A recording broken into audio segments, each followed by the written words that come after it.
Hi everyone, I'm David Fisher, and this is Presidential Perspective, where we take a look at current events through the lens of American history as seen through the lives of the presidents of the United States. In this episode, we focus on the first 100 days. April the 30th, 2025 marks 100 days in office for the second term of President Donald Trump.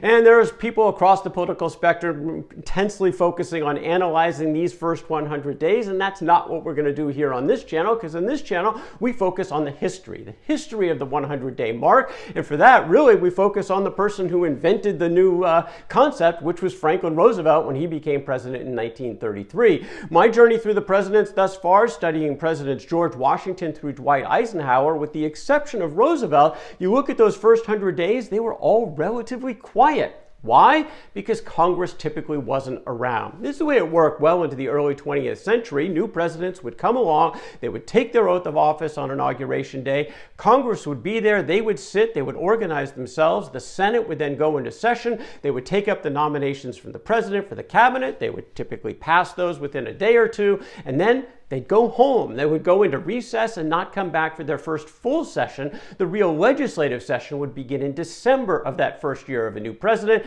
the president typically welcoming Congress into that session with his annual message.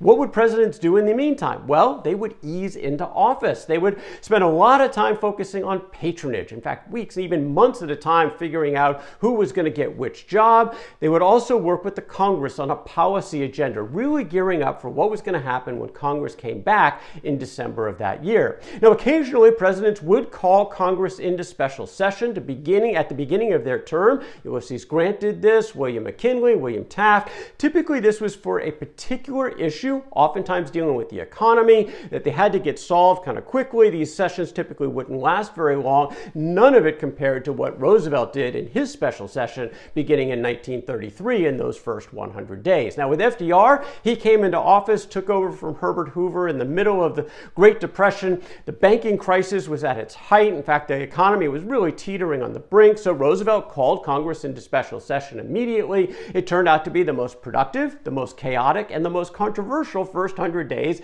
in American presidential history. Now, some of the actions by FDR he did by executive order. In fact, he issued more executive orders by far than any president in American history, and that included his decision to close the banks, the bank holiday right at the beginning of his administration. He used executive order to take the United States off the gold standard. He did that on his own authority. But the vast majority of the actions in those first 100 days from Roosevelt were through legislation. He had proposed and Congress passed 15 major new bills, really changing the American economy and the way the government works across the board with this legislation. But again, most of it was done through legislation. And we're not going to repeat all that here in this episode because we have another episode that covers all of these details for FDR's first 100 days. I've got the link in the description. And if you're interested in all of those details, I would encourage you to check out that video from Presidential Chronicles, again, covering FDR's first 100 days. Here we'll just highlight a couple of things. A couple of reminders that for all that action, the chaos, there was also plenty of opposition. The Republicans were in opposition, led by former President Hoover. You've also got conservative Democrats who thought that Roosevelt was becoming a socialist. This was un-American. This changes in the entire structure of the American government and the economy they thought was not a good thing. There was plenty of opposition, but most part, the country and the Congress were behind Roosevelt, and he got all 15 of those major pieces of legislation passed in the first 100 days.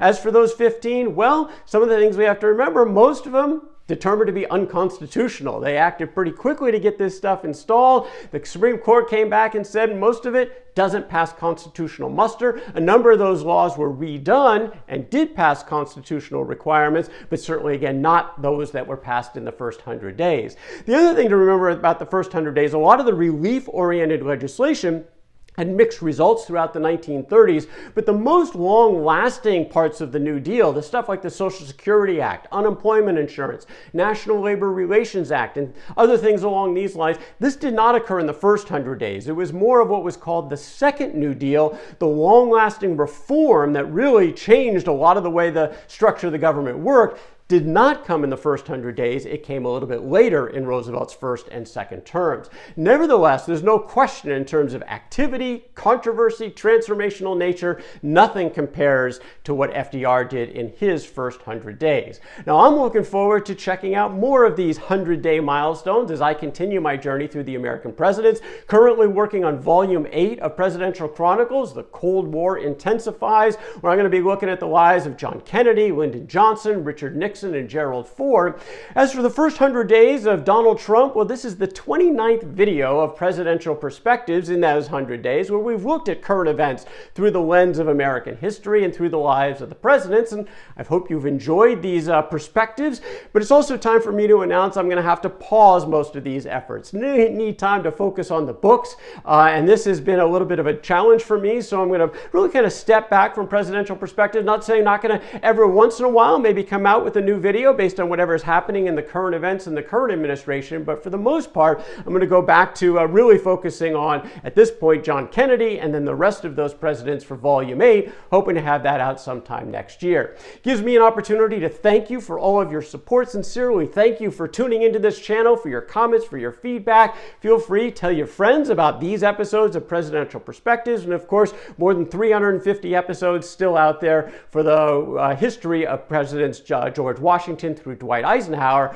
as part of Presidential Chronicles. For the first whole story of FDR's first 100 days, again, don't forget to check out that link in the description. You can check that out. Thanks again for all your support. I'm David Fisher.